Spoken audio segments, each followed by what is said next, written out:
buenas tardes. Quiero darles la bienvenida a esta su casa, que es la sede universitaria, aquí en Ramón y Cajal, en una semana en la que vamos a tener la inauguración oficial del curso académico. Saben ustedes que siempre, todos los años académicos, hacemos un acto de presentación de la actividad de la sede, aunque es verdad que llevamos ya varias semanas, prácticamente desde los primeros días de septiembre, desarrollando actividad, ¿no? Y bueno, hoy es uno de esos días, como siempre me gusta decir a mí, de los que la sede disfruta, porque presentamos un libro, que siempre es un acontecimiento, siempre es un placer poder traer a los escritores. En ocasiones son del propio campus nuestro, de la universidad, como saben. En otras ocasiones, como esta tarde, es un escritor de nombre, es un escritor importante, un escritor de los buenos, de los que tenemos en la literatura española, Ignacio Martínez de Pisón. Estábamos comentando a la entrada que, bueno, pues esa relación que él tiene lejana con uno de los que es todavía, porque está vivo y sigue muy activo, uno de los maestros de la geografía española, que es Eduardo Martínez de Pisón, un geógrafo naturalista. Bueno, es uno de esos sabios que tenemos, ¿no?, en el gremio nuestro de geógrafos y geógrafas. Y estábamos comentando la relación lejana, familiar, pero que efectivamente existe entre Ignacio y Eduardo. Además, contamos con dos personas de la casa, que son de la casa, que siempre están en este tipo de actos, organizando, preparando, presentando. Por un lado, nuestro querido Elías, que, como saben, bueno, pues es un poco el alma mater de todos estos ciclos de presentación, Elías Alonso, de presentación de libros, de novelas, de novedades. Elías de cuando en cuando me manda un mensajito y ha salido este libro, a ver si tal. Y bueno, si podemos conseguir la financiación oportuna, pues siempre es un placer poder tener aquí a escritores, escritoras que están publicando en los últimos años en editoriales de nuestro país. Y tenemos también, que para mí siempre es un verdadero honor, contar con el profesor Juan Antonio Ríos. Es uno de esos profesores que nos enseñan literatura, y además que en los últimos años tiene una actividad muy destacada, muy necesaria, de recuperación de memoria histórica, con novelas de ficción y de no ficción, escritos, ensayos. Y yo siempre le estoy eternamente agradecido por su compromiso ético con la labor que está haciendo desde la Universidad de Alicante. Nos acompañará también esta tarde, porque hará lectura de algunos pasajes de la novela, Cristina Fenollar, a la que quiero agradecer que estés aquí también en la sede. Y sin más, pues presentarles a continuación a Ignacio Martínez de Pisón. Muchas gracias, Ignacio, por estar aquí en Alicante, en la universidad, en la sede. Y les invito también, si quieren asistir, el próximo jueves tendremos la inauguración oficial del curso aquí en esta misma sala, con presencia de nuestra rectora. Bueno, pues sin más, tiene la palabra Juan Antonio, ¿no? No, Cristina. Cristina primero, pues perfecto. Adelante. Voy a leer un fragmento de la novela. El comienzo. Hacía casi 3 horas que había caído la noche. A ambos lados de la carretera, las hogueras señalaban la ruta desde las lomas cercanas. En las cunetas se apiñaban los vecinos de la comarca. Llevaban esperando desde primeras horas de la tarde. Para combatir el frío, daban unas pisadas sin moverse del sitio, y bajo sus suelas se oía el crujido de la escarcha. Quienes se habían provisto de cirios y hachones los encendieron al ver aparecer a los motoristas que abrían camino al cortejo. Algunos se santiguaron, otros hincaron la rodilla en la tierra. Una mujer lanzó un lamento desgarrador. Alguien trató de consolarla. Ánimo. Eran 4 los motoristas. Llegaron a la curva de la destilería y se detuvieron a esperar, cruzados en mitad del pavimento. De lo alto del silo colgaba una pancarta con la efigie de José Antonio y la palabra presente en letras muy grandes. Le había puesto al mediodía un grupito de flechas que ahora, medio dormidos y muertos de frío, se arracimaban en torno a una hoguera. Un jefecillo de falange los espabiló a gritos. «¡Vamos, vamos! ¡Ya están aquí!». Los chicos corrieron a formar delante del único muro que quedaba en pie del almacén. El servicio de orden, integrado exclusivamente por falangistas, ocupaba el borde de la carretera. Valentín, en segunda fila, alargó el cuello, creyendo que era buen sitio. Se había situado en un apartadero de ganado. Ahora comprendía que se había equivocado. Desde allí no vería llegar al cortejo hasta que lo tuviera justo delante. Echó a andar en dirección a las primeras casas. Subidas a un murete de piedra que marcaba el lindero entre dos campos, había unas niñas de expresión afligida. Se puso junto a un grupo de campesinos que apretaban la boina entre las manos. Los motoristas, entre tanto, habían vuelto a adelantarse. Pasaron unos minutos y por fin se hizo visible el indeciso resplandor de los faroles.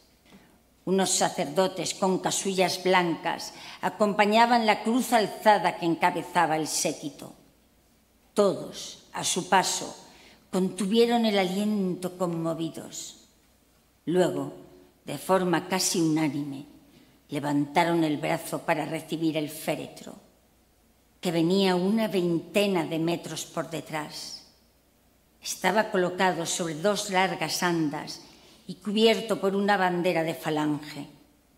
Cargaban con él 16 jóvenes que desafiaban el frío con sus camisas desabrochadas y sus mangas recogidas hasta el antebrazo. Valentín observó el paso de los portadores de movimientos cortos pero rápidos, las rodillas apenas flexionadas, las suelas pegadas al terreno como si lo estuvieran midiendo. En el silencio de la noche se distinguían perfectamente el sonido agitado de sus respiraciones. El jefe de ruta, también con la camisa remangada, caminaba en paralelo, diciendo a media voz: izquierda, derecha, izquierda, derecha, izquierda, derecha.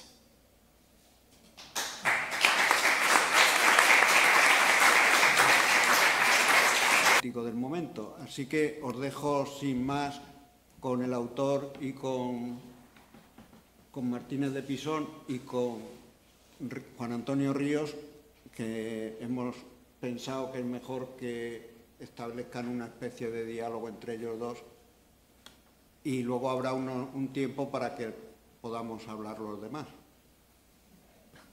Bueno, antes que nada, agradecer vuestra asistencia y también a Elías, a Jorge, a todo el equipo que en la sede organiza este acto.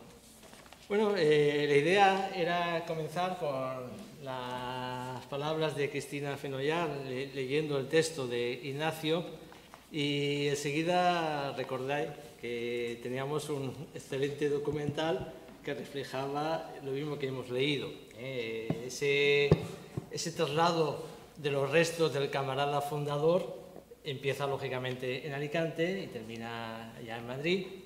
Y ese documental, que es de la Delegación de Prensa y Propaganda, que no se había disuelto, vamos a insistir en un tema: la guerra no había terminado. Aparentemente la guerra termina el 1 de abril, muy cerquita de aquí, en el puerto. Yo creo, y creo que Ignacio también, la guerra no termina por lo menos hasta el año 48. Que es cuando oficialmente termina la guerra. Entonces, la Delegación de Prensa y Propaganda, en la que había estado Dionisio Ridruejo en su momento dirigiéndola, con gente como Edgar Neville, pues se hacía estos documentales que parecen tener una estética, es una estética nazi, es perfectamente nazi. La única diferencia es que las imágenes son más pobres, el país era mucho más pobre, y en los documentales de Leni Riefenstahl siempre todo funciona. Aquí siempre hay alguien que se equivoca. En los documentales de la Falange siempre hay alguien que se equivoca. Si a veces, yo lo he visto muchas veces, ¿no? Y ya me he dado cuenta que hay alguno que no sigue el paso, o alguno que se despista, y ese paso que está descrito en el texto de Ignacio, ese paso se llamaba paso... Lo he visto y perdona, soy así de espontánea. Que es que cuando lo he visto me ha llamado la atención porque es verdad, no doblan prácticamente la rodilla lo justo para avanzar. Sí, pasitos cortos, brutal. Como la muñeca de famosa.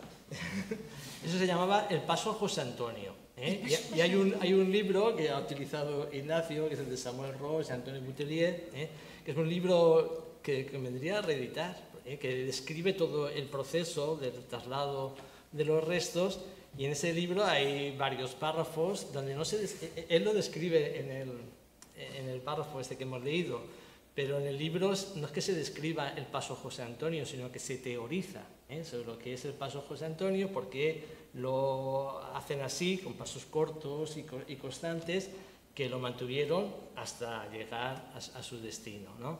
Pero siempre hay alguien que se equivoca, y si os fijáis, los camisas azules como la mía, pues lo siguen, las jerarquías no lo siguen, porque ya estaban un poco gordos y tampoco tenían esa marcialidad para seguirlo. Pero bueno, lo que os quería contar es que esto pasa por aquí cerca, por aquí.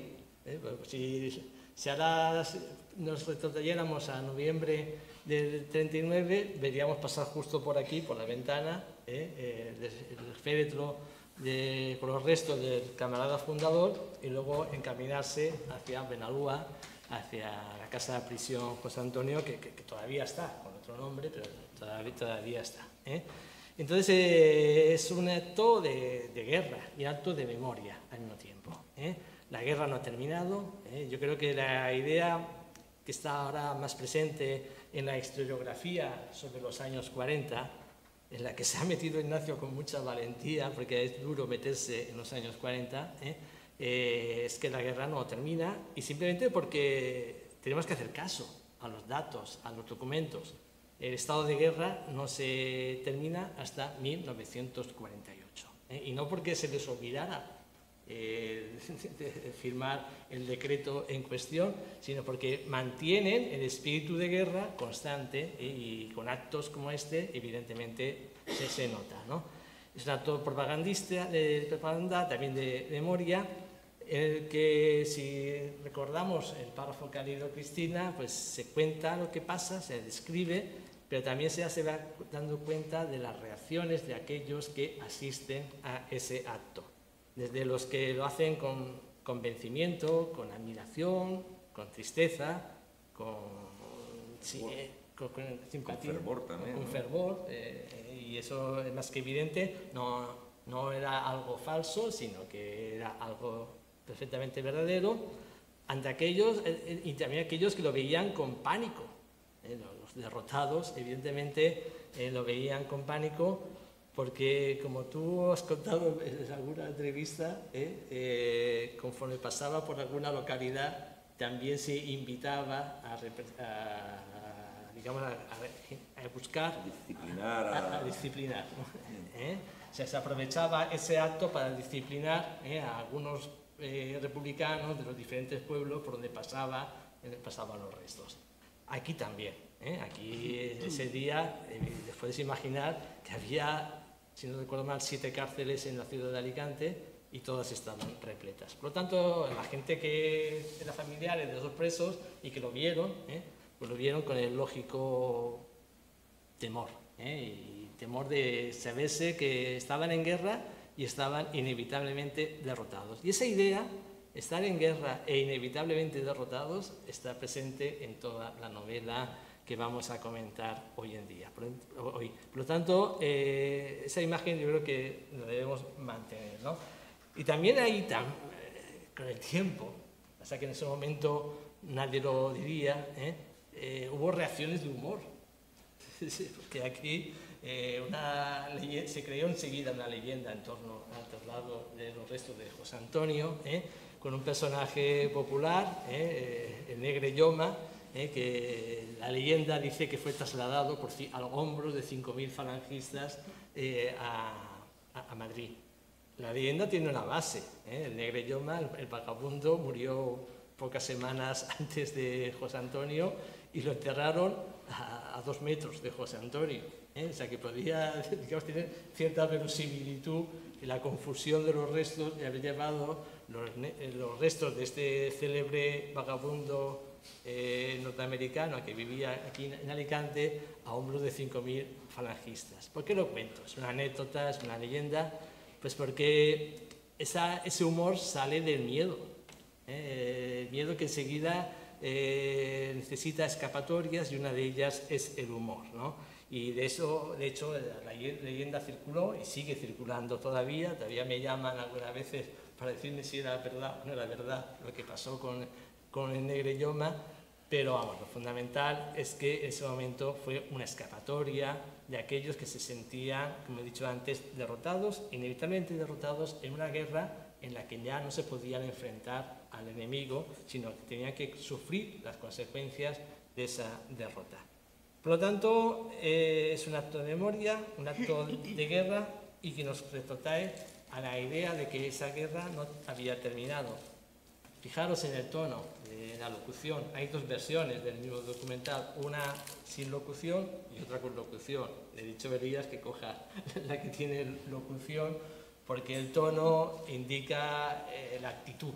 No hay ninguna palabra de reconciliación. No hay ni siquiera el más mínimo asomo de reconciliación, ¿no? Y no es lo que está ocurriendo en este documental. Si leemos toda el alud de textos que en el 39, 40, 41, 42 se publicaron por parte de los que habían vencido, lo único que no podemos encontrar es una palabra de reconciliación, tampoco entre los vencidos. El concepto de reconciliación en los años 40 no existe prácticamente. Y bueno, esa es la primera pregunta. La guerra no ha terminado. No, la guerra no... Buenas tardes, gracias por invitarme a Alicante nuevamente.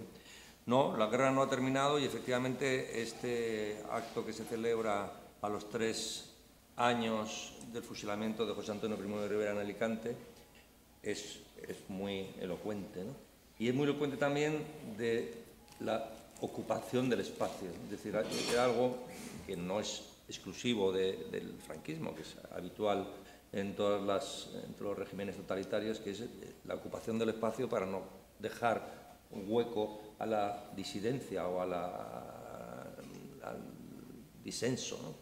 Era constantemente exhibición de fuerza, exhibición de unanimidad, exhibición de que los vencedores somos nosotros, ¿no?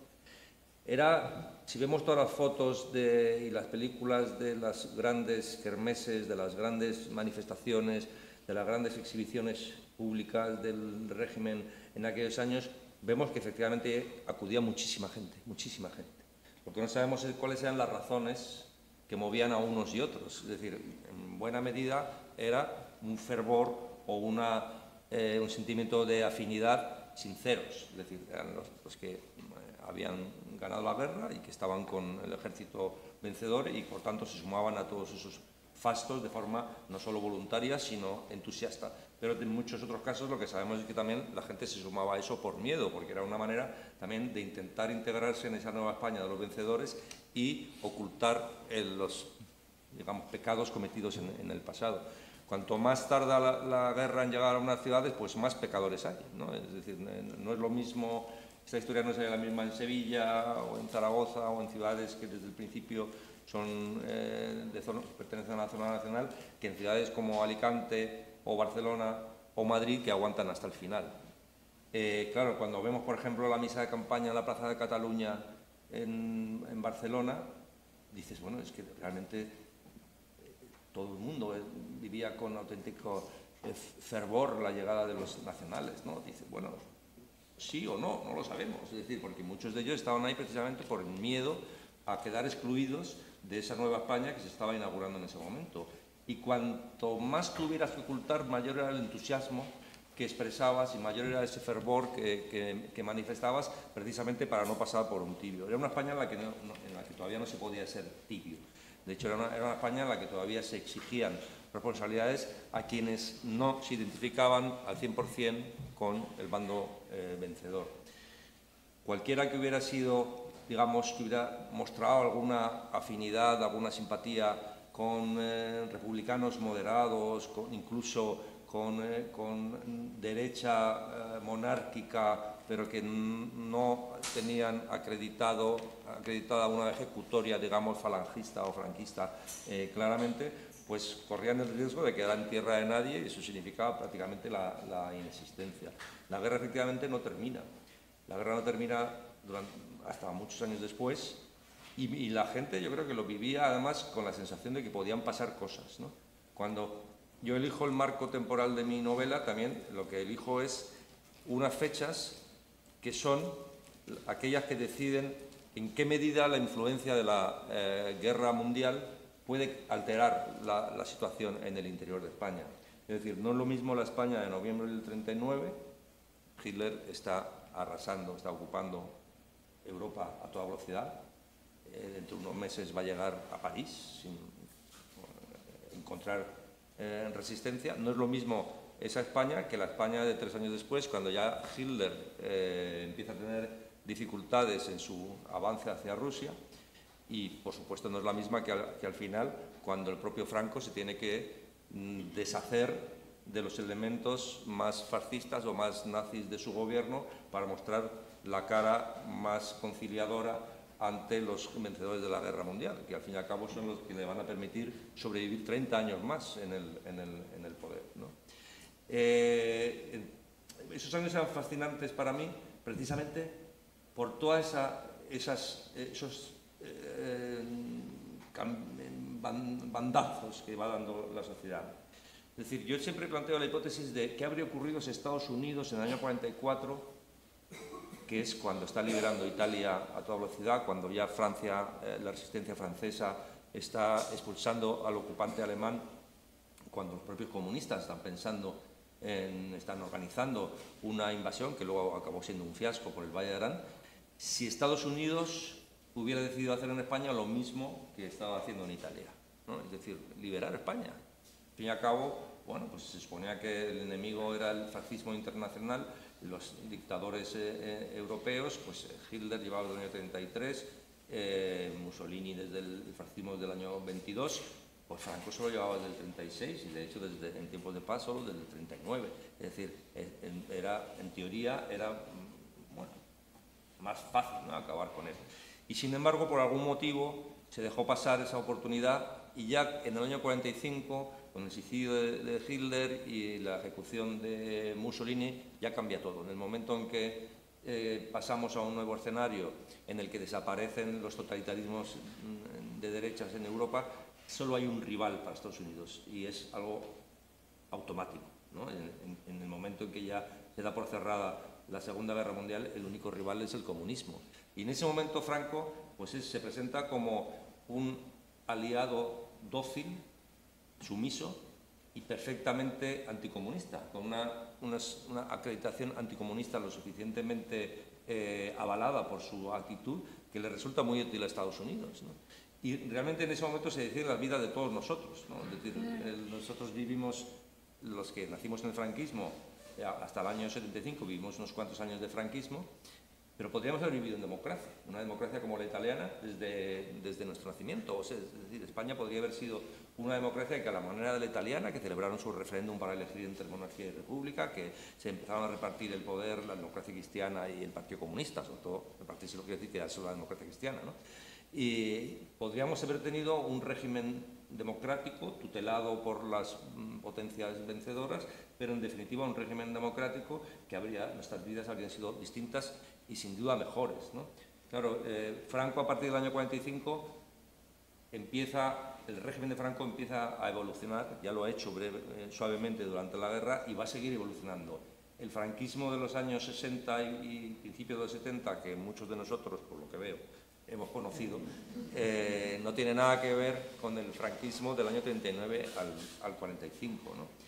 Y lo malo es que ese primer franquismo, el franquismo genocida, el franquismo que funda un régimen de exterminio, el franquismo que está aliado, de hecho, con los fascismos europeos, pues se ha olvidado.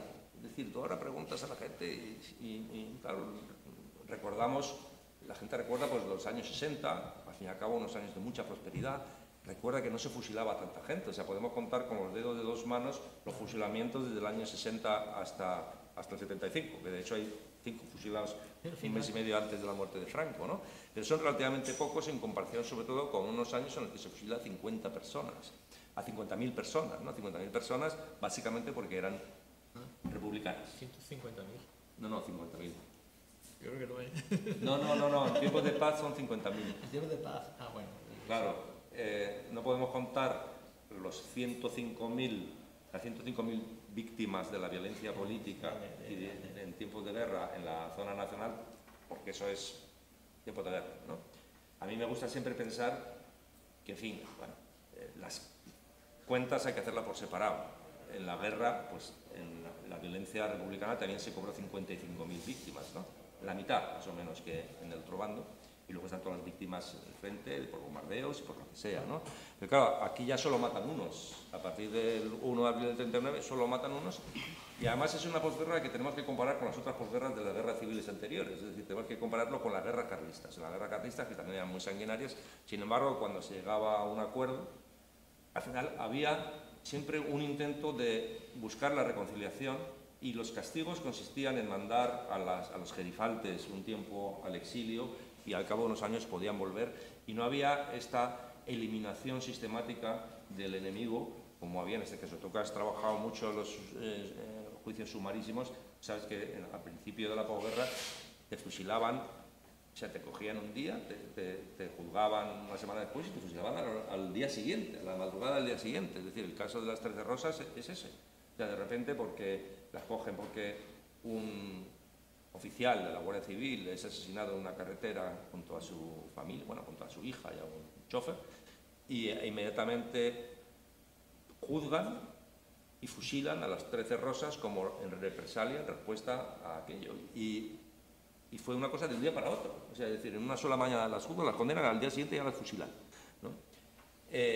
Claro, estamos hablando de juicios que no tenían ningún tipo de garantía jurídica, estamos hablando de una época en que realmente el objetivo, como en la Alemania nazi, es decir, hay que ponerlo todo en ese contexto, era el exterminio del enemigo, el exterminio del rival. Eso era, digamos, es que era algo que nadie se atrevía a discutir. Cuando ya la situación empieza a cambiar, pues como tú me estabas contando antes de entrar aquí, pues de repente tardaban más tiempo en instruirse los sumarios, se conmutaban penas de muerte por penas de 30 años y al final se acababan salvando. Pero si nos atenemos a las cifras que manejan los historiadores, aún así fueron 50.000 republicanos los fusilados en esos 5 o 6 años de la primerísima posguerra.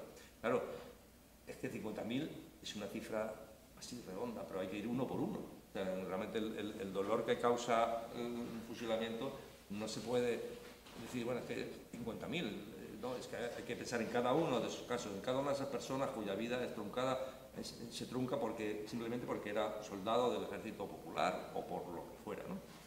Y así, uno tras otro, entonces ves digamos, el volumen de dolor que te tenía que aguantar. Aquella frase famosa de Stalin, que no sabemos si es de Stalin o de quién es, ¿no?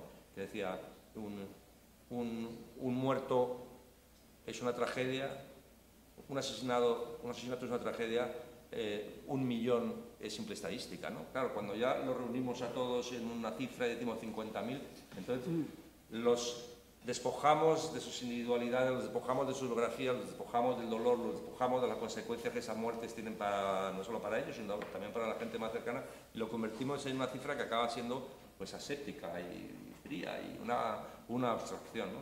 Cada uno de los casos de esos 50.000 fusilados pues es una fuente de dolor terrible. Cuando hablamos de que esos años hay cierta tendencia a olvidarlos, me pregunto por qué la sociedad española ha hecho como cuando una persona sufre una serie de traumas, que hay un mecanismo de defensa que parece que envuelve ese trauma y te facilita más o menos su olvido, ¿no? Bueno, no lo olvidas, se queda en algún rincón de tu cerebro agazapado, pero es la única manera de que el ser humano siga adelante, ¿no?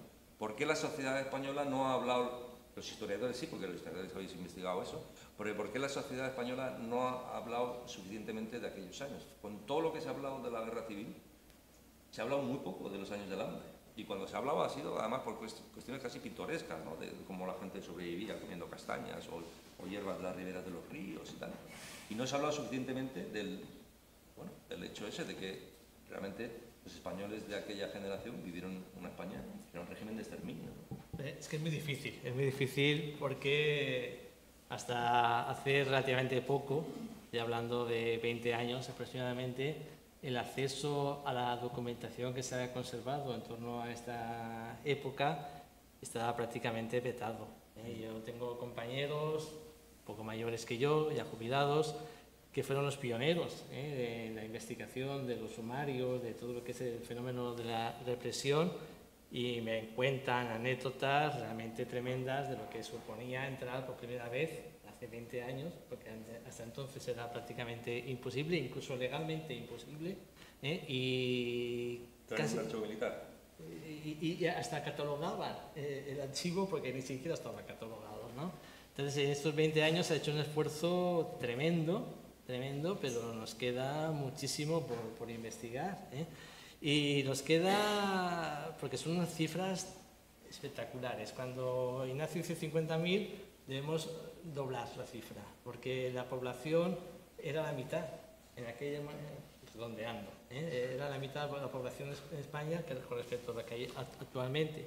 Si no recuerdo mal, estaba en torno a 24 millones de españoles. Por lo tanto, las cifras hay que doblarlas, ¿no? Si hablamos de 3.500 fusilados solamente en Madrid, pues serían 7.000 ahora. Proporción, claro. En proporción, ¿no? Y luego, cuando hablamos de esas cifras de fusilados, nos olvidamos de los que mueren en la cárcel, que son muchos más. Mueren por condiciones infrahumanas, como el propio Miguel Hernández, ¿no? Y esa cifra la desconocemos, porque no hay forma de documentarla. Y no digamos ya las personas que entran con 50, 60 años, que esos caían como moscas prácticamente, ¿no? Yo con los consejos de guerra lo primero que hago es mirar la edad. Si tenían 20, 30 años, esos aguantaban hasta el consejo de guerra. Si tenían mi edad, eso no aguantaban. No llegaban al consejo de guerra, ¿no? Y en definitiva es no solamente complejo entrar, sino realmente duro, porque te tienes que hacer con la retina, endurecer la retina. No sé tu impresión cuando estás metido en ese mundo, al final el estómago... Sí, aparte de todo, también me pregunto si la sociedad española de la transición o de principios de la democracia, si realmente tenía mucho interés en recuperar aquello, ¿no? Es decir, sí que hubo un interés por recuperar, por ejemplo, la España del exilio, sí que hubo un interés por, bueno, se recuperaron novelas donde se contaban experiencias que al fin y al cabo reflejaban un poco lo que había sido la experiencia de la sociedad española, pero realmente los novelistas de mi generación no tenían especial interés, del mismo modo que la sociedad tampoco tenía un especial interés por aquellos años, ¿no? Éramos novelistas modernos, queríamos fingir que vivíamos en Nueva York y que nuestro país no era ese país mugriento que era esa España que acababa de salir del franquismo y que todavía en el año 81 tuvo que afrontar un golpe militar. Es decir, vivíamos pensando que, en fin, que ya está, porque de muerto Franco ya podíamos fingir que vivíamos, que habíamos vivido toda la vida en Nueva York o en París, ¿no? La realidad es que hemos vivido donde hemos vivido y al final uno se acaba dando cuenta de eso, ¿no?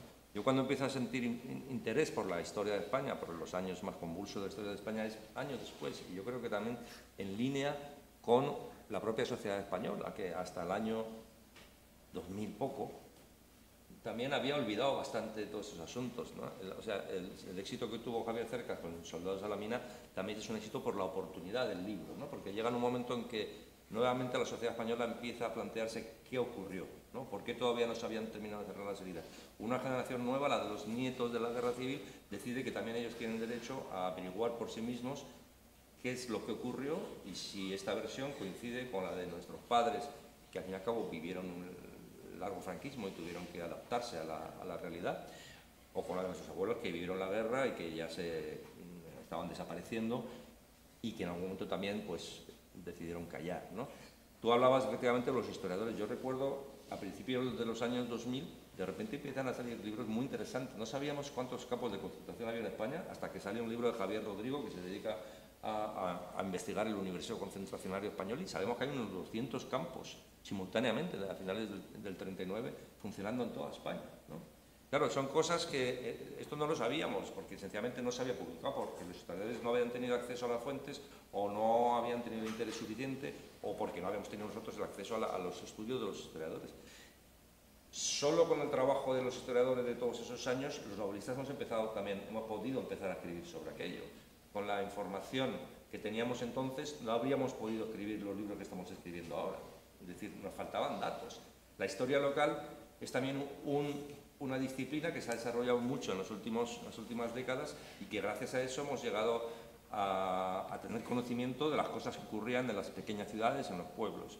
Y además en muchos casos con historias que te cuentan, pues, que no son cifras, que son historias que te cuentan lo que pasa a Benito el Pocero, a no sé quién, y entonces tienes acceso al verdadero drama de la existencia de un español en aquellos años. Sin toda esa investigación que se ha ido haciendo calladamente desde la historiografía, no habremos podido escribir esto. Me habrían faltado, por ejemplo, muchísimos datos de los que he podido incorporar aquí.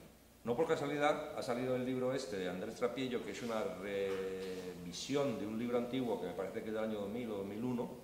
En el año 2001 publica Andrés Trapiello un libro que se llama La noche de los cuatro caminos, a partir de un sumario de unos comunistas en Madrid, que los atrapan, y él encuentra el sumario en la Cuesta Moyano, y a partir de ahí reconstruye toda la historia de esos.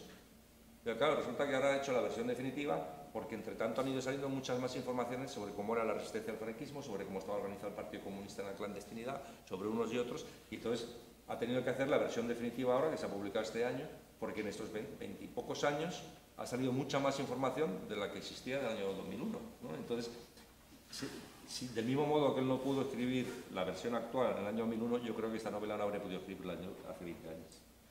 Una de las características de toda la obra de Ignacio es la documentación, ¿no? Es decir, siempre que leemos críticas o reseñas de sus novelas, se subraya lo bien documentadas que están, y ahí me consta por distintas anécdotas o situaciones que he vivido, y eso no es de ahora. Esa novela ha sido necesario documentarse mucho, pero también cuando has hablado de la transición, o cuando has hablado de Philip o de enterrar a los muertos en plena guerra civil, pues también esa labor de documentación es una marca de la casa, digámoslo así, y la mantienes constantemente a lo largo de toda tu producción. Y por lo tanto, ahí nos encontramos con una situación curiosa. Yo en este caso, aunque soy catedrático de literatura, hablo como historiador, ¿no? Y es que los historiadores llegamos hasta donde llegamos. Tenemos que documentar todo, tenemos que probar todo. Y yo muchas veces me he encontrado historias, bueno, después de Cargallo, yo sé perfectamente por qué se comportó como un represor brutal, lo sé, pero como es una razón íntima, que forma parte de su intimidad, y eso no deja ninguna huella, no hay ningún documento que lo permita probar, pues para evitar tener otra demanda judicial, pues no lo he contado, ¿no? Entonces, nosotros contamos lo que se puede documentar, y la realidad documentada es una pequeña realidad. Hay muchas cosas que no dejan ninguna huella. Y la ventaja que tenéis los novelistas es que podéis ir más allá. Claro, no solo eso, es que además los novelistas podemos contar libremente historias de gente que no interesa a los historiadores. Es decir, porque en principio a un historiador le interesa a la gente los personajes que tuvieron una relevancia, los personajes que hicieron cosas que quedaron para la historia y que tuvieron unas consecuencias sobre la vida de los demás. Pero a un historiador no le puede interesar la vida, yo que sé, de Cristina, la hermana de Eloy, no le puede interesar la vida de Adelina, la mujer de Matías Revilla, el falangista, ¿no? A lo mejor sí que le interesaría la historia de Basilio, que eso sí que es una historia que al fin y al cabo reproduce otros esquemas de biografías, que es el profesor universitario que, por haber manifestado en su momento algunas simpatías republicanas, pues es expulsado del sistema universitario. De hecho, fueron muchos los docentes que perdieron su plaza y quedaron inhabilitados para muchos años para el ejercicio de la docencia. Pero hay esas vidas privadas, es, digamos, el terreno privativo exclusivo de los escritores, ¿no? Donde los historiadores pues no entran, ¿no? Porque los que nos dedicamos a microhistoria, sí. Tú sí, pero claro, esta es una vertiente de la historia que en realidad seréis pocos. Un poco, sí. Claro, para resumir, o sea, Carlo Ginzburg, el hijo de Natalia Ginzburg, se le considera el fundador de esta especialidad, y es un hombre que, a partir del estudio de no me acuerdo dónde era, si era florentino o genovés, no sé, florentino me parece, que tenía sus propias ideas sobre la creación del universo, investiga en los procesos de la Inquisición sobre este señor, y escribió un libro que se llama El queso y los gusanos, ¿no?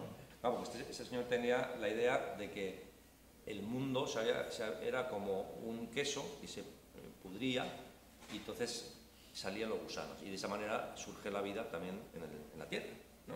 Entonces él tiene esta idea tan original y llega un momento en la Inquisición y le dice, bueno, es que esto que estás diciendo, esto no puedes decirlo, ¿eh? Lo meten en la cárcel un tiempo.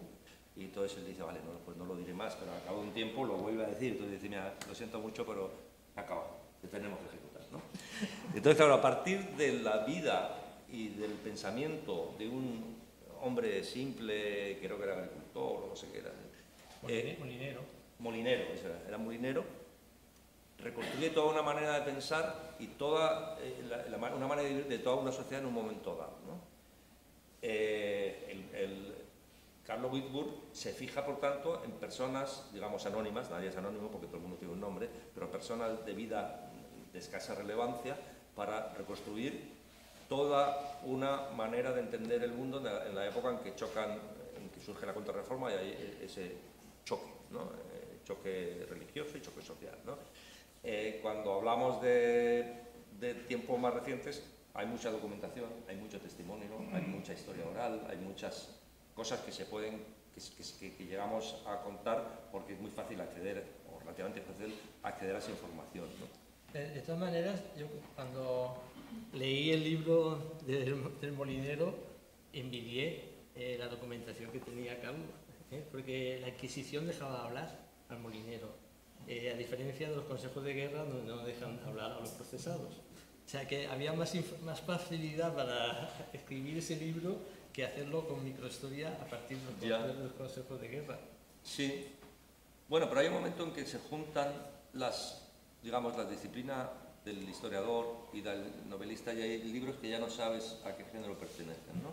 Incluso con poca documentación. O sea, estoy pensando en la novela de Patrick Modiano, Dora Bruder, que me parece una novela maravillosa.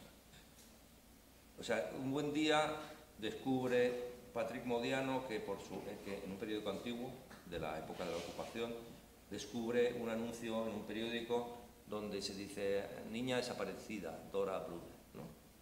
Y con solo esa información él dice, bueno, voy a ver qué pasó con esta niña, ¿no? Si se puede encontrar algo en los colegios del barrio, en el liceo del barrio, si hay alguna otra información sobre cualquier otra oficina pública y que yo pueda más o menos, que me permita pues reconstruir la vida de una persona que era una adolescente, una preadolescente, ¿no? Y con 4 informaciones que consigue, que al fin y al cabo todos dejamos huella documental, ¿no?, de nuestro paso por la vida, siempre habrá una partida bautismal, siempre habrá un expediente académico, siempre habrá una foto en algún sitio. Con lo poco que consigue de esa corta vida, pues acaba reconstruyendo la vida de esa niña, la cortísima vida de esa niña y de su familia, que aparentemente fueron llevados al velódromo de invierno y de ahí al exterminio, ¿no?, a un campo de exterminio. Pues al fin y al cabo lo que hago yo se parece también mucho a lo de Patrick Modiano con Dora Bruder, solo que Dora Bruder existió y en esta novela, bueno, hay algunos que existieron, pero la mayoría no. De todas maneras, una de las cosas que sorprende de tu novela, ¿no?, es la, digamos, cuando has estado, como en mi caso, estudiando durante años consejos de guerra, sumarios, te faltan las voces de las víctimas, ¿no? Te puedes imaginar lo que pueden pensar. Necesariamente el historiador también crea hipótesis y imagina. Un historiador sin imaginación tiene muy poco futuro, pero llegas hasta donde llegas, ¿no? Y faltan esas voces, ¿no? Y al leer tu novela yo las he encontrado, ¿eh? Sobre todo las he encontrado en un clima de desesperación muchas veces.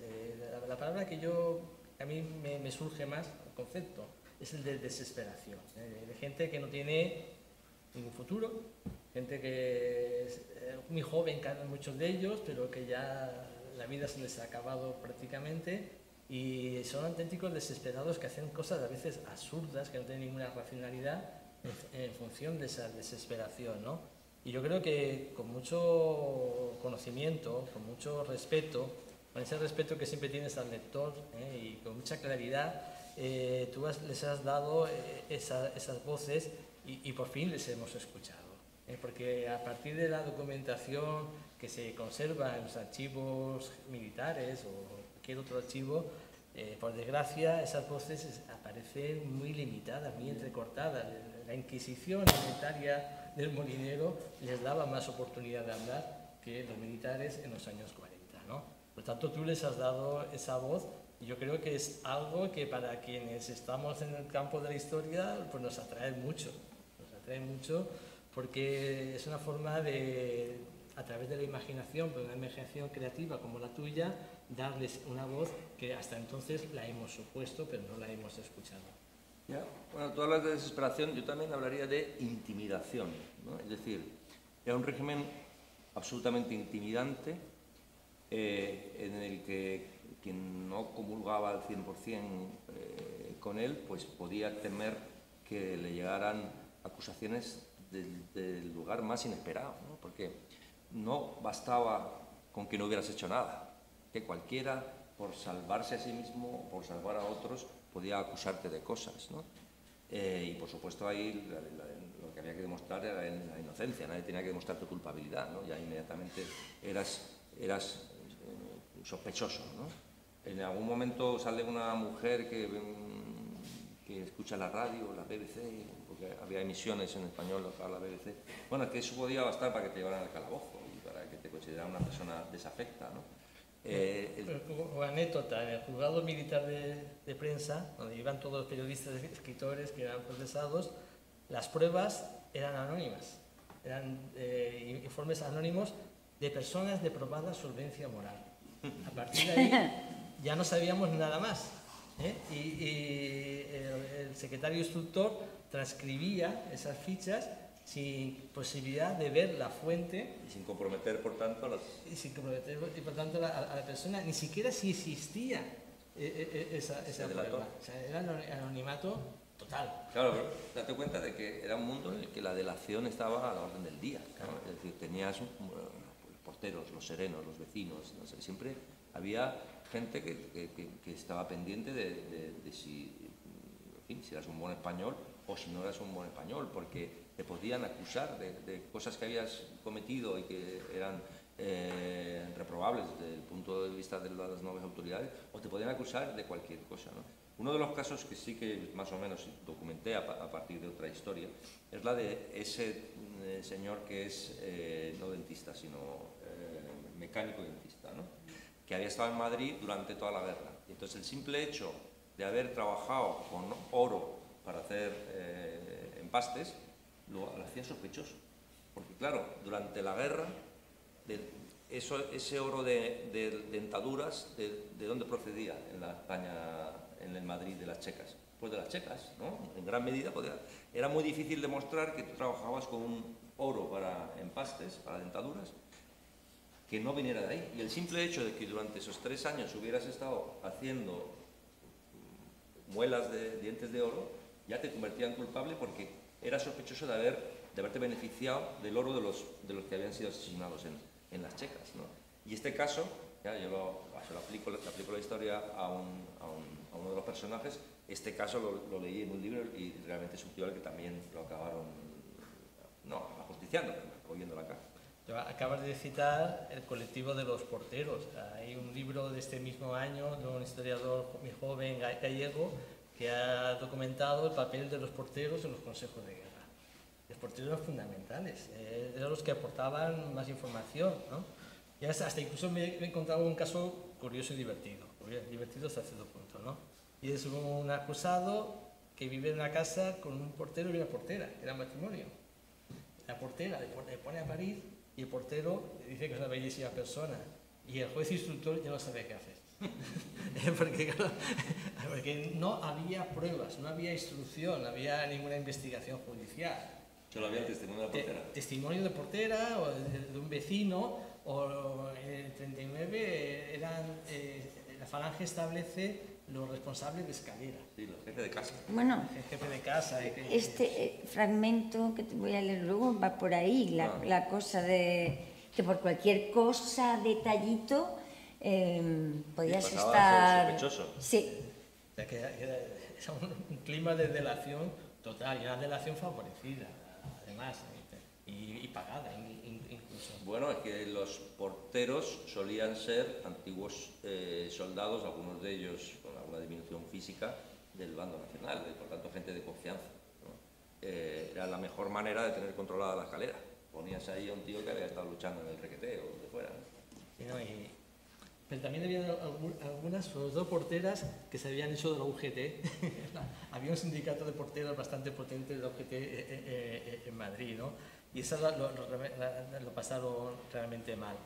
Bueno, el libro ha tenido excelentes críticas. Yo creo que estaba el listón alto, porque las últimas novelas lo habías puesto bastante alto, pero yo he repasado las críticas que se han publicado y hay una práctica unanimidad de que es una de las mejores novelas de Ignacio. Entonces, te voy a recordar dos reparos pequeños que te han puesto, que yo creo que... Yo solo conozco uno, a ver cuál es el otro. Bueno, uno de ellos, que lo ha escrito un compañero de Madrid, no voy a decir el nombre, es que excesivo detallismo. Ah. Y yo creo que no. Eso O sea, es como decir de alguien que es demasiado guapo, ¿no? O sea, lo bueno cuanto más mejor, ¿no? O sea, yo no me siento abrumado ni molesto por ese excesivo detallismo, porque es una prueba. O sea, tú firmas un contrato con el lector, y a cambio de las horas que el lector dedica a la lectura de la novela, tú le ofreces un producto contrastado, un producto verificado, ¿no? Y eso necesita de muchos detalles, ¿eh? Ahora te lo digo, ahora que no nos escucha nadie, yo he hecho la prueba del algodón en algunos momentos de la novela, y digo, a ver si es verdad esto. Ah, de algunos datos. Sí, y siempre es verdad, Siempre, ¿no? Siempre es verdad, ¿no? Yo tengo confianza con Ignacio desde una novela publicada hace muchos años, donde se citaba un resultado del Hércules, su suegro fue entrenador del Hércules, y entonces me acuerdo en carreteras secundarias y Sí, una quiniela de segunda división. una quiniela y acudí a la hemeroteca a ver si de verdad que el Hércules había perdido, lo cual es bastante normal, ¿no? Pero ese día también perdió, ¿no? Es, digamos, ese obsesionarse por los detalles, a mí me recuerda una anécdota que me pasó aquí muy cerca, ¿no? Y es que un compañero de Madrid, hace ya 20 y tantos años, cuando no había Google Maps ni nada por el estilo, tenía que hacer una edición crítica de Campo de Almendros, de Massa, ¿eh? Y entonces me mandó a que yo hiciera a pie todos los movimientos de los personajes. Para ver cuánto Iba con un cronómetro, ¿no? Y de aquí al puerto, de todos los movimientos, ¿no? Y llegamos a la conclusión de que Mansau, que no había estado aquí, que se lo habían contado, es exacto, y que no tenía Google Maps ni nada por el estilo, era exacto. acertó con Acertó al minuto, ¿no? Bueno, pues eso es una herencia galdosiana. Por lo tanto, de exceso de detallismo, pues cuanto más detalles, más verismo. Sí, no, además, es que si no, ¿qué haces? O sea, vas reduciendo la novela ¿a qué? A 4 diálogos esenciales y tal, ¿no? Es que tienes que contar algo. O sea, no estamos hablando de una novela decimonónica en la que las descripciones eran abrumadoras, ¿no? No, estamos hablando de novelas modernas donde hay que buscar también la agilidad y precisamente para evitar las descripciones a veces un detalle es suficiente como para yo qué sé, crear una atmósfera o para describir un personaje y no tienes que describirlo todo, simplemente con un par de detalles. Pero claro, tienen que ser detalles bien elegidos, ¿no? Hombre, Pérez Reverte siempre habla del barboquejo, ¿no? Yo me acuerdo cuando le dan novelas de la Guerra Civil siempre hay ajustándose el barboquejo, ¿no? Dice el tercio de Montserrat al otro lado del Ebro, Joan Font de Tarrida se ajusta al barboquejo.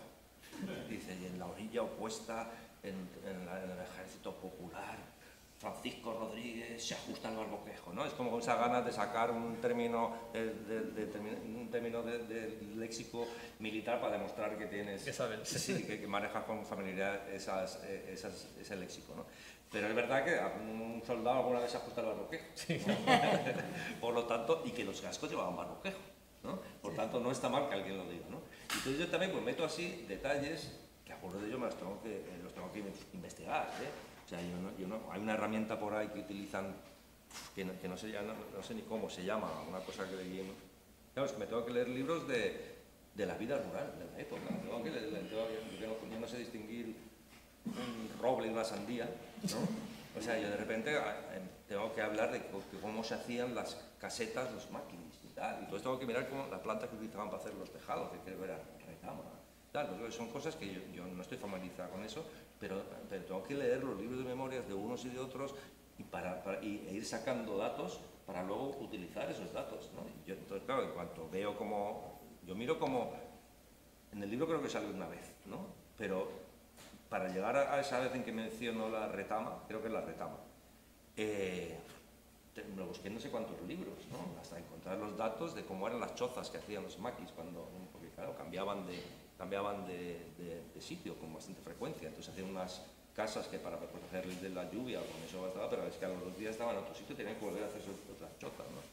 Entonces, ese pero que me ha puesto este señor, que no sé quién es, y que le guardaré un rencor infinito. De la causa C, ¿no? Y el otro, pero... El otro es lo contrario. O sea, a veces es como si te hubieran acusado, yo qué sé, de blanco y al mismo tiempo de negro, ¿no? Porque también te acusa de que algunos personajes, de algunas situaciones, son clichés. Pero si hay exceso de detallismo, no habrá clichés, ¿no? Es absolutamente contradictorio, ¿no? Pero cuando leí... No, que pensaba que me ibas a decir, es que el único reproche así que me tomé un poco en serio en una crítica fue de uno que decía que había hecho un retrato algo acartonado de Dionisio Ridruejo. Sí, lo cual no es bueno, ¿no? Sí. Lo acartonado es malo, ¿no? Pero Ridruejo aparece poco, ¿no? Realmente no es... Bueno, aparece. Lo que pasa es que, claro, ya sabes tú que el tratamiento que le doy a Dionisio Ridruejo es un tratamiento bastante generoso, dado que el Ridruejo que rompe con Franco, por mucho que demuestre coraje y coherencia y tal, es un nazi, ¿no? Lo que pasa es que sobre el proyecto de la evolución posterior de Dionisio Ridruejo, que luego va a ser un paladín de la democracia, de la resistencia al franquismo en el interior, desde posiciones, digamos, socialdemócratas, y no puedo dejar de mirar con simpatía a un tío que renuncia a todas las prebendas, a todos los privilegios, por mandarle una carta de ruptura a Franco, ¿no? Y entonces, claro, digo, joder, acartonado, pues no sé, ¿no? Tampoco, no sé, ¿qué hay que hacerlo? ¿De plastilina o qué? No, me parece también que de Ridruejo se ha publicado mucho y a lo mejor es alguien que conoce esa bibliografía y... Bueno. Sí, no, hombre, igual Ridruejo es suyo, que es lo que ocurre a veces, ¿no? Que cuando un historiador escribe sobre Ridruejo, oye, que Ridruejo es mío, por lo tanto yo soy el que bendice o no el que tú utilices a Ridruejo, ¿no? Y que Ridruejo, como es el personaje más interesante, digamos, de los vencedores, el que tuvo la trayectoria posterior más interesante, ¿no? De ser el más nazi, de ser un falangista con mucho poder, de mandarle la propaganda, de volver convertido en un héroe de la División Azul, ser un tipo que rompe abiertamente con Franco y que a partir de ese momento va a ser enviado al destierro a diferentes localidades españolas y que va a perder todos sus privilegios, y su evolución posterior hacia la democracia, que luego va a ser un factotum de la democracia. Él va a estar detrás del contubernio de Múnich, él va a estar detrás incluso de la famosa foto del 20 aniversario, 20º aniversario de Machado en Collioure. Es decir, es un personaje que a mí me parece muy interesante, y cuando lo saco ahí, pues yo, en fin, lo trato mejor de lo que le correspondería por simple cronología. Estoy proyectando al reflejo posterior en el reflejo de ese momento. De todas maneras, no te preocupes si te dicen que un personaje está acartonado o que responde a un cliché, pues que es que en la realidad hay clichés. O sea, los historiadores también nos encontramos con muchos personajes, situaciones que responden a clichés. Y a veces dice que, pues qué pena, no tiene ningún recoveco, no tiene ninguna zona oscura, no tiene ningún matiz. Es algo tan obvio que casi lo puedes reducir a la categoría de cliché. Y eso existe. Y una de las cosas que... No sé. Sí. En los consejos de guerra te los encuentras, ¿no? Y una de las cosas que, por ejemplo, en la que me he reafirmado después de leer tu novela y en la que discutiría mucho con Trapiello, es que hay dos Españas, básicamente, ¿no? Yo pienso como Javier Cercas que lo de la tercera España es una estafa, ¿no? Pero es una España de vencedores y de vencidos. La gente que estaba más o menos en medio formaba parte de una categoría o de otra, porque es que no había huecos. O sea, aparte de los vencidos. Es decir, la tercera España en ese momento es asimilado al vencido. Claro. Por eso Ortega está fuera, por eso Brian está fuera, por eso Elena Fortún está fuera. Es decir, los que luego van a volver al cabo de unos pocos años y van a representar pues un leve despertar del pensamiento liberal tolerado más o menos por el régimen, son gente que en ese momento no puede permitirse estar en España. Por supuesto, ni Francisco Ayala ni tantos otros exiliados que tardaron muchos años en volver, tampoco eran gente, digamos, revolucionaria. Me parece que era abogado del Estado, Francisco Ayala, ¿no? Yo creo que ser revolucionario y abogado del Estado es difícilmente compatible, ¿no?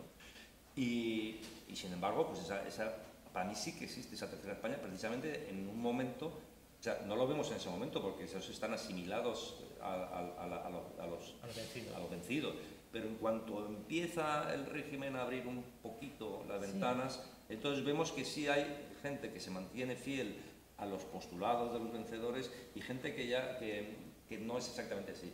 Yo creo que un tipo como Torrente Ballester, que fue falangista de ocasión, ¿no? Es decir, porque claro, en aquel momento no podemos decir que todos los falangistas eran iguales, es que tú si querías ser profesor de instituto, pues tenías que ser falangista. Si querías escribir en un periódico y hacer crítica de teatro, pues tenías que hacerte falangista. Entonces, en cuanto pueden, algunos lo van dejando, ¿no? Lo van dejando suavemente y ya vemos que efectivamente, en fin, para mí, ese tipo de escritores como Torrente Ballester, que en ese momento pertenece a los vencedores, pues dentro de unos años va a pertenecer a esa tercera España. Pero eso vendrá. Pero en la época que tú has escogido para tu novela... Ya, hay que elegir. Es ¿Con quién estás? vencido ¿Conmigo o contra mí? o vencedor, ¿no? Es una divisoria tremenda, ¿no? Que se nota en toda la documentación, ¿no? Y yo creo que has recogido experiencias de muchos de esos vencidos y experiencias distintas, hay actitudes, también comportamientos distintos, ¿no? Y desde el Eloy hasta los que se lanzan al maquis, encontramos un comportamiento, pero también encontramos ese comportamiento en un personaje que a mí me fascina, que es el de la hermana, Cristina, que yo creo que, como tú has dicho en varias entrevistas, es el personaje que tendría una lectura más cercana de la realidad a la que sería nuestra experiencia. En pocas palabras, ¿cómo actúa Cristina? Sí, Cristina yo creo que es un poco la portavoz de la España actual, ¿no? Es decir, es una chica que se asoma un buen día al río, al Tajo, en Aranjuez, y dice, bueno, si ahora yo me echara al río con unas tablas y tal, llegaría a Portugal, que en ese momento también era una dictadura. Pero sí, no, pero efectivamente ya no estarías en España, ¿no? Ya desaparecerías de este país, porque lo que le duele es haber nacido en una época y en un lugar en el que la dignidad es imposible, en el que tienes que luchar por cosas más allá de las normales por las que tenemos que luchar todos los humanos, en el que tienes que ver cómo a un hermano tuyo lo fusilan y cómo el otro se va a ir al maquis siguiendo el compromiso consigo mismo con su idea de la responsabilidad política, ¿no? Claro, además, tratándose de una chica que, aunque fuera muy niña en la República, como las otras mujeres jóvenes de esta novela, han vivido el leve momento de libertad de las mujeres que supuso la Segunda República. O sea, eso fue un paréntesis brevísimo en el que las mujeres empezaron a contar, en que las mujeres empezaron a otear que había un futuro de igualdad, en que las mujeres podían empezar a ser conscientes de que no tenían por qué renunciar a derechos que estaban en posesión de los hombres, ¿no? De hecho, pues empezaron a votar, ¿no? Empezó la mujer a votar en la Segunda República. Si el retroceso era mayor para alguien, entre los vencidos era aún mayor para las mujeres, sobre todo para una mujer joven que más o menos veía una vida encaminada en una dirección y que de repente esa dirección queda totalmente frustrada por la nueva realidad política, ¿no? Y entonces eso es lo que hace que miremos también con más simpatía a esas chicas que parecía que tenían una idea más optimista de la vida y que han tenido que renunciar a su optimismo, ¿no? Bueno, llevamos una hora hablando. Aprovechamos la coincidencia sí, de que la protagonista de la novela, una de las protagonistas, se llama Cristina, y Cristina ya nos va a leer un trozo de la novela relacionado con Cristina. Yo, que soy muy malo para los nombres, me ha resultado facilísimo. Cuando quiera, Cristina. Es un trozo de mi vida. De vuelta del taller de costura, pasó Cristina por la calle Mayor.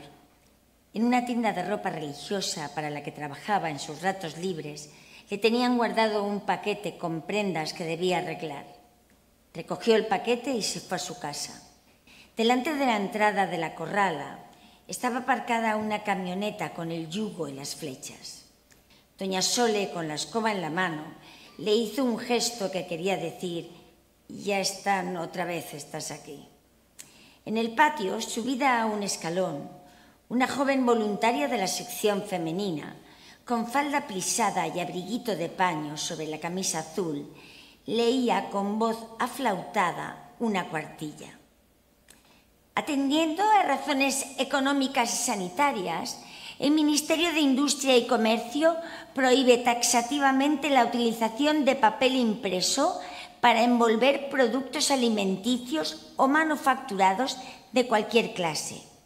Toda esa enorme cantidad de papel que por rutina o tacañería se destina a usos inadecuados, contrarios en muchos casos a la salud pública, será transformado en papel nuevo, de acuerdo con la Dirección General de Prensa y el Sindicato del Papel, Prensa y Artes Gráficas.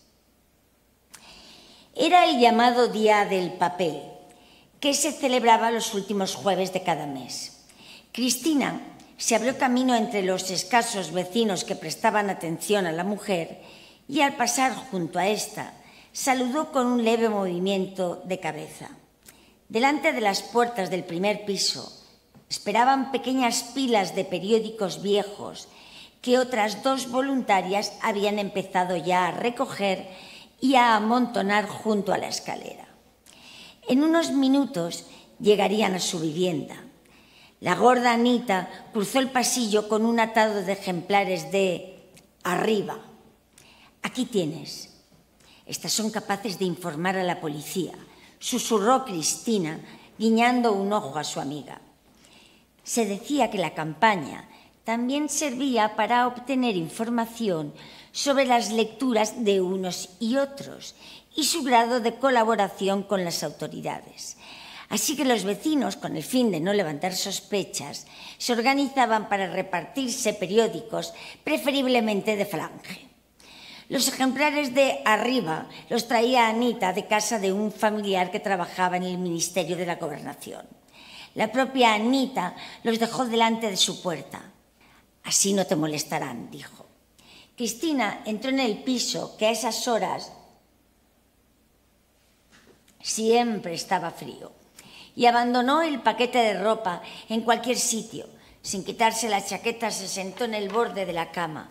Algunos días llegaba tan cansada que si se recostaba para reponer fuerzas, se quedaba dormida al instante, pero casi nunca podía permitírselo. En la tienda le exigían siempre máxima urgencia. «Lo necesito para ayer», le decía invariablemente el dueño. Y ella mascullaba 20 siglos de historia y la misma impaciencia que un niño de teta. Bostezó, cogió unas tijeras y abrió el paquete. Lo normal: albas, casullas, hábitos, amitos, vestiduras litúrgicas, en fin, que tras pasar por sus manos tenían que quedar como nuevas, o mejor que nuevas, como le decía el dueño de la tienda. Hizo un rebujo con todo y lo llevó al cuarto de Eloy y lo extendió sobre la cama. La prenda más lujosa era una dalmática que había pertenecido al cardenal Gomá. Para que no se arrugara, la colocó sobre el respaldo de la silla, que estaba justo delante de la puerta, y se veía desde el pasillo. Cristina pensó en su hermano. La idea de que apareciera inesperadamente y descubriera su cuarto convertido en una especie de sacristía la hizo sonreír, como si lo tuviera delante. Le habló en tono de broma para hacerle un reproche. «Ni se te ocurra quejarte. Al menos sigue siendo tu dormitorio. Cualquiera en mi lugar habría cogido huéspedes y te habrías quedado sin tu habitación». Lo que quería decir que Cristina no había perdido la esperanza de volver a tenerlo en casa. Luego, sin tiempo para distraerse, agarró una estola de seda y la acercó a la bombilla para estudiar algunos detalles del laborioso recamado de las cruces o de los delicados flecos en hilo de oro. La puerta, como siempre, había quedado entreabierta. Oyó ruidos al otro lado en el patio. Debían de ser las mujeres de la sección femenina recogiendo las pilas de papeles. Sonó el timbre. «¿Qué querrán estas ahora?», murmuró. Salió al pasillo y vio una mano empujando la puerta. Era una mano de hombre. «¿Cristina Donoso?» «Soy yo».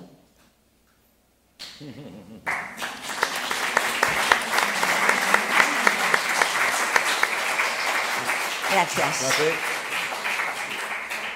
Hablabas tú, Juan, de la documentación. El comunicado que lee una de las mujeres estas falangistas lo saco de un periódico. La costumbre del día del papel, dada la escasez de papel que había, lo saco de otro lado. El hecho ese que dice que se pasaban los periódicos también es un testimonio que ahora no recuerdo de dónde saqué, de que se pasaban unos periódicos falangistas para que no sospecharan, ¿no? También lo saqué de otro lado. O sea, en los dos folios que has leído hay tres cosas que están documentadas o en periódicos de la época o en libros autobiográficos. Y antes que decías que habías tenido que investigar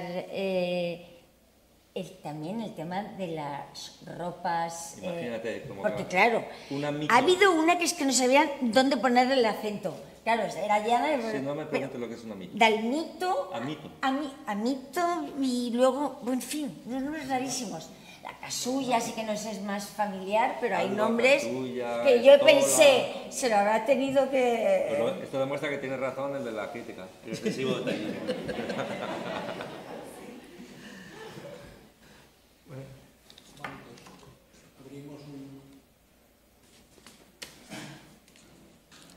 De todas maneras, lo que ha leído Cristina es una invitación a la lectura, ¿eh? Por lo tanto, si no habéis leído todavía la novela, yo creo que habéis tenido un buen estímulo.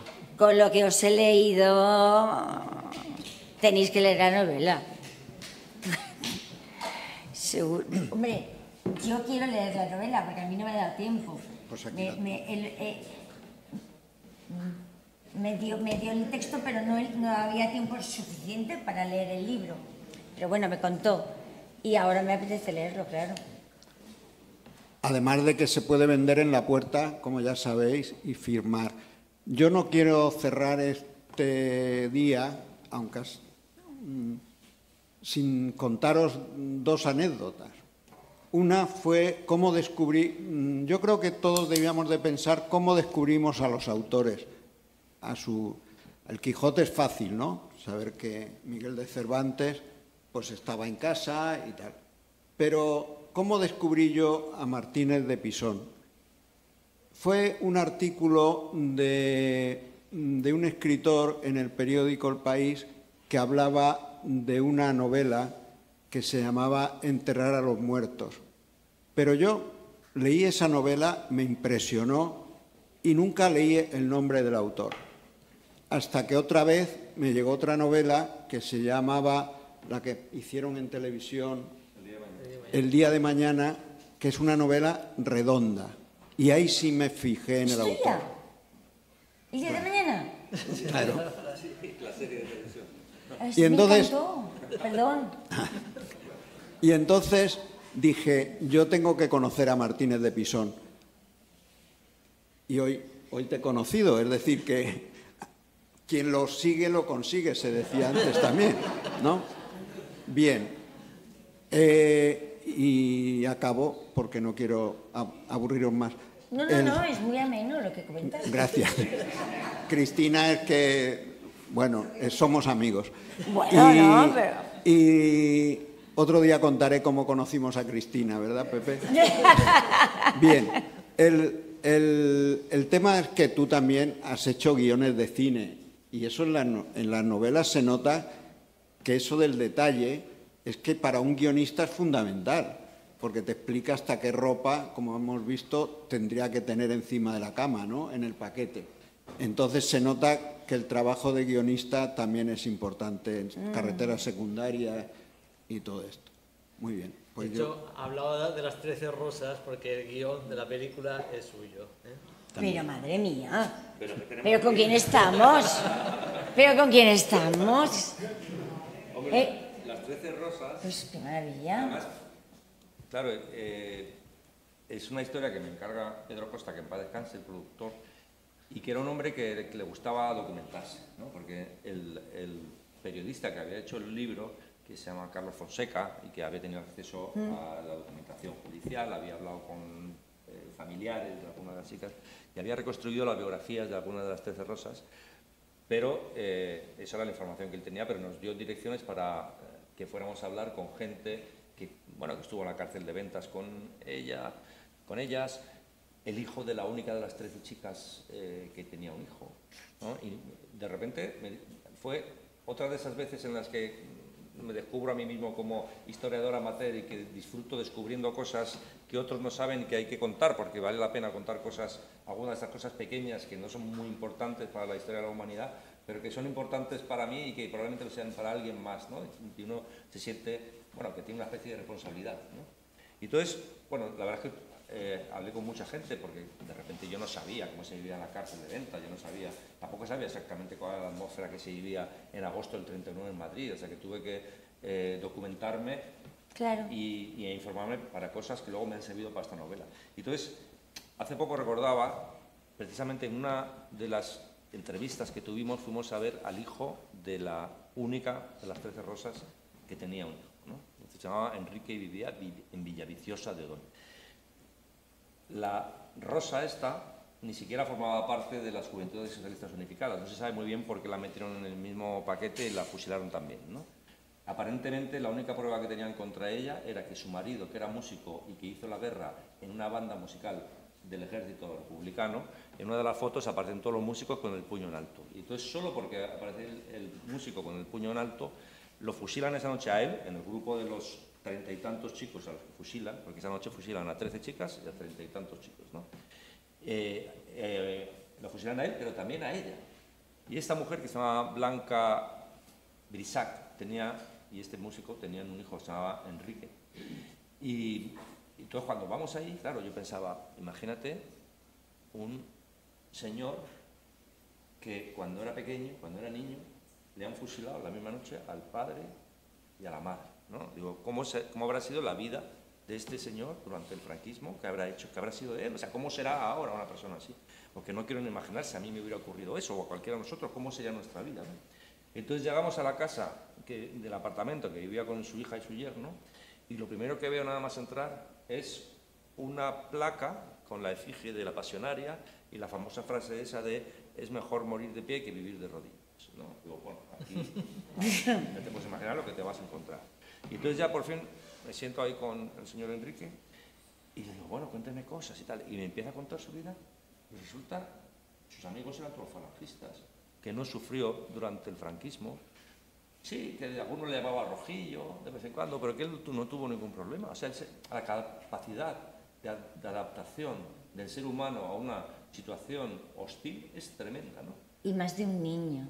Pero es que, claro, dice, ¿y usted de verdad no sufría por...? Hombre, yo lo que sufría era vergüenza, porque en aquella época ser hijo de fusilado era muy una cosa que te hacía sentir vergüenza, porque ahora ya sé que mis padres eran inocentes, pero en aquel momento el hecho de que los hubiera fusilado los convertía en culpables, ¿no? Con lo cual yo era hijo de dos culpables, tan culpables que habían sido fusilados. Dice, y dice, ahora sí, ahora ya que me lo han explicado, ahora ya me doy cuenta de que en realidad sí que debí de sufrir, pero es que no me acuerdo, dice. Dice, y ahora sí sufro por lo mal que lo debí pasar. Dice, pero ya es que no me acuerdo. Dice, mis amigos eran todos falangistas. Para que vean cómo es el ser humano, qué capacidad que tiene de adaptación a circunstancias tan adversas, ¿no? ¿Y quién lo crió? ¿Quién lo crió? Lo criaron unos tíos que le decían que no hablara nada de sus padres, que no contara a sus padres. Pero era lo mismo porque en el barrio todo el mundo lo sabía, ¿no? Pero yo creo que en algún momento ya esas cosas dejaron de contarse, ¿no? Eso de que estés de fusilados, ¿no? Yo creo que también en algún momento la sociedad ya decidió olvidar y pues al cabo de 5 o 6 años ya este chico pues, buscaría trabajo por su cuenta o lo que sé y saldría adelante y ya nadie sabría que era hijo de fusilado, ¿no? Pero esos primeros años, cuando te han fusilado en agosto del 39 a tu padre y a tu madre y él debía tener 7 u 8 años, debió ser tremendo. Imaginaos la vida de alguien así, además que era marcada para siempre, ¿no? Siempre vas a ser el hijo de los fusilados. Y solo de mayor, cuando ya vinieron, dice, la placa esta, dice, no, estos son los comunistas que vinieron me la pusieron. Vinieron a Mujer a las 13 Rosas y como soy el único que queda vivo de todo... Y lo ven como un icono de... Si tengo que ir a todos los homenajes a las 13 Rosas... Claro, en realidad él no vivió nada ni casi en primera persona. Claro. Una de las cosas que sorprende es que las familias saben muy poco muchas veces. Yo a veces he entrevistado a familias y casi sé yo más que... Porque no querían saber, ¿no? O porque se lo han ocultado. Muchas veces la familia se pierde la huella, ¿no? Y lleva sorpresas como lo que tú has contado. Bueno, pues si queréis algún comentario... Yo cuando leí ese libro digo, Castillos de Fuego, ¿en qué has hablado del Castillo San Fernando? ¿En qué año existe la novela? La ha hecho durante la pandemia. Pero ¿por qué te extraña el Castillo de Fuego? Porque el Castillo de Fuego me está diciendo a Castillo entre el Castillo Santa Bárbara y... Bueno, el Castillo de Fuego para mí, yo no sé nada de pirotecnia, pero vamos, parece ser que es la estructura que se utiliza para los fuegos artificiales, ¿no? Y entonces hay una ocasión al principio en la que se menciona unos fuegos artificiales, que es el día en que las tropas de Hitler entran en París, Franco aprovecha y coge Tánger. Claro, mira, aprovechando que todo el mundo mira para otro lado, ¡pumba!, se queda con Tánger, ¿no? Que hasta ese momento era una ciudad internacional. Y entonces hay una gran manifestación, una más de las muchas manifestaciones de afirmación del régimen y tal, y aparte de celebrar la españolidad indiscutible de Tánger, como todos sabéis, además se reclama Gibraltar, ¿no? Y en esa manifestación que llega hasta la Gran Vía madrileña, desde la Plaza de Colón, en el edificio de Telefónicas, donde, esto lo sé porque ocurrió, porque está en los periódicos, se habla del Castillo de Fuego, que estaba instalado en el rascacielos, que era en ese momento el único rascacielos que tenía Madrid, y era desde ahí desde donde se lanzaban los fuegos artificiales, ¿no? Y entonces cuando leí esta noticia, porque yo iba avanzando, a medida que escribía el libro, iba también leyendo los periódicos de la época para empaparme, ¿no?, de la información del momento. Entonces, claro, yo de repente cuando leo lo de esa manifestación y leo lo del Castillo de Fuego, digo, mira, ya tengo el título, Castillos de Fuego, ¿no? Porque para mí tiene esa doble connotación de castillo, que es un término pues bélico, y fuego, que también nos evoca la destrucción de la guerra, y al mismo tiempo la unión de ambas palabras da lo que evoca es precisamente celebración y fiesta, ¿no? Y entonces me parecía que en ese título se unían los dos sentidos, el que para la guerra seguía para unos, pero para otros ya estaba la celebración de la victoria, ¿no? Ah, bonito saber. Bueno, no quiero cerrar este acto sin agradecer a todas las personas de la sede, encabezadas por Jorge, que es de agradecer que nos deje este espacio y que deje todo el trabajo de este equipo, que para mí es un placer trabajar con ellos. Y agradecer, claro, a Ignacio y a Ríos, Juan Antonio Ríos, que nos hayan hecho esta tarde tan amena y que en principio, si queréis los libros, ya os digo que están ahí en la salida. Muchas gracias a vosotros. Gracias. Cristina, por favor. ¡Hombre, Elías! Claro. No se nos puede olvidar la Es buena que si lectura no... de los textos de Cristina Fenollat, que siempre está al lado de todos nosotros. A lo que me pides. Un aplauso, por favor. A lo que me pides.